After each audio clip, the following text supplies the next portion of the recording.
instrumental Livramento in that Carsley winning team at a tournament, which was actually the first tournament that Livramento had gone to, and was named in the team of the tournament. And Thomas Tuchel was there and saw him play, and in the autumn, Livramento was part of that team, the starting lineup that played so well in Belgrade and won 5-0 against Serbia, and as I feel has been central to Tuchel's planning for this World Cup squad. So I think, even though he wouldn't necessarily have been in the starting 11, Tino Livramento, I think it is a blow to lose it. And in terms, John, well, the both of you actually, in terms of the defensive positions now, are you seeing it as O'Reilly and Spence competing for left-back positions now, with Quansah offering the support for Reece James at right-back? Yeah, absolutely. I think you're right there. I think the only talking point is going to be in the central defensive positions. I think we all thought that Mark Gay was going to be the main central defensive partner with another, but it's very much looking like it's going to be John Stones, because we know the reliance that Thomas Tuchel has and the trust that he has in him. And I think when you look at this squad and you talk about the caps, there's actually competitive caps and caps at the World Cup. You look at John Stones, he's got 12 World Cup appearances, 14 appearances in the finals of the Euros. He's looking at players that have got competitive experience, and I think John Stones will start. Whether his fitness will hold up or not, we're yet to see. I mean, he's only had 9 Premier League appearances this season, so we'll see with regards to that. But he's very much looking like it's going to be Reece James at right back and John Stones and Ezri Konsa as a central defensive pairing. And I guess Ian Spence would be a possibility to play at right back as well if required. Konsa and Quansah would be candidates there as well if required. And of course the man who's just been brought in, Chalobah, can play at right back as well.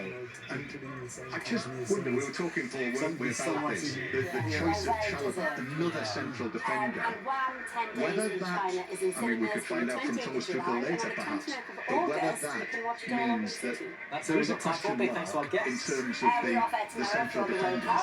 And, you know, we know that John Stones has got a checkered injury history, and when he's thought about it, when he's seen the squad on the ground here in the United States, you know, is that part of his thinking? Possibly, yeah, kind of likely. I mean, it's a question that you're going to potentially pose to him this evening. You sit down, you're one-on-one with him, and that's a really educated question to ask him, and I think he'll probably get asked in the press conference about that. We'll get asked why not Harry, why not Trent Alexander-Arnold, rather than the reasons that he's actually brought Chalobah into the squad.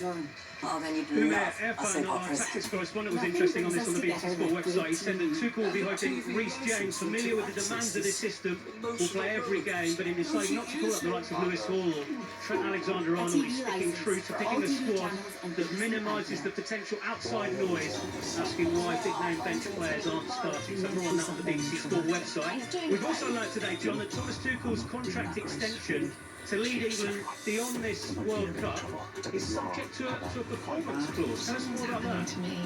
Yeah, it's an interesting one, this, in terms of, you know, where it goes.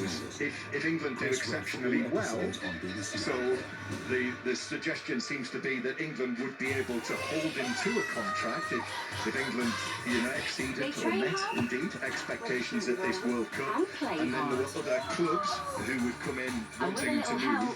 And I think the other side of it applies as well. You know, whether if England don't meet expectations, whether there is the possibility that there could be a break in that as well. But clearly all of that, it's a talking point now, all of that depends on what happens during the course of the tournament. Let's hear from inside the England camp now, and Bukayo Saka has been speaking to Sammy Mockbell. He says England are intent on making a strong start against Croatia. Last time runners-up France into the fray.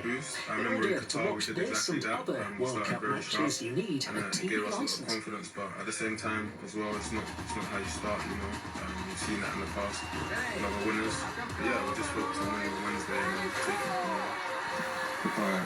You're on 48 caps, and then 49. Okay. You're 24. That's a lot for 24. How do you view your international career and how quickly it's developed? Yeah, I'd say it developed very quickly. I remember it's not my debut. How fast it's all gone. Yeah, I'm very proud. I'm happy to say that I'm on 49 caps and have a potential this summer to get over the line. players have done that, especially so young. So it's proud for me, and I'm